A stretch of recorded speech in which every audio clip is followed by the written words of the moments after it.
अस्सलाम वालेकुम दोस्तों, ये वीडियो सिर्फ आप लोगों के लिए बना रहा हूं। बहुत ही ज्यादा मुख्तसर वीडियो बनाई है मैंने ताकि मुकम्मल टॉपिक सिर्फ आप लोगों को समझाऊं। 1 मिनट 40 सेकंड की ये वीडियो है या 42 सेकंड की तकरीबन।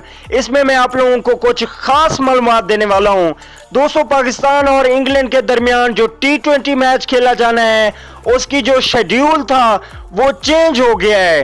दोस्तों, जो शेड्यूल पे टाइम लिखा हुआ था वो 9:30 PM था, बल्कि अब ये मैच 6:30 बजे खेला जाएगा। जी हाँ दोस्तों, इस बात को गौर में रखना, जहन में रखना कि पाकिस्तान और इंग्लैंड के दरमियान मैच 6:30 बजे खेला जाएगा और इंडिया टाइम के मुताबिक 7 बजे ये मैच शुरू होगा। तो दोस्तों, 5 मई 2019 को ये मैच खेला जाएगा पाकिस्तान और इंग्लैंड के दरमियान। दोस्तों, अगर आप लोगों को मैं बता दूं कि आप अगर इसको लाइव देखना चाहें तो मोबाइल पे अगर लाइव देखना चाहें तो नीचे डिस्क्रिप्शन में मैंने लिंक दे दी है जिसको आप जाके देख सकते हैं। एप्लीकेशन है, उसको इंस्टॉल करें। वहां पे आप PTV स्पोर्ट, 10 स्पोर्ट, तमाम तरह क्रिकेट की न्यूज जो है ना, लाइव मैच वहां पे आप देख सकते हैं। इसके अलावा अगर आप लाइव टीवी पर देखना चाहें तो PTV स्पोर्ट पे आप ये मैच लाइव ब्रॉडकास्ट किया जाएगा, वहां पे देख सकते हैं।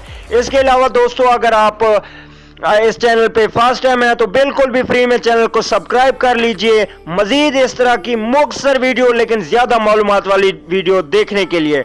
दोस्तों, कमेंट करके जरूर बताइएगा वीडियो कैसी लगी। अगली वीडियो तक के लिए इजाजत दीजिए। अल्लाह ने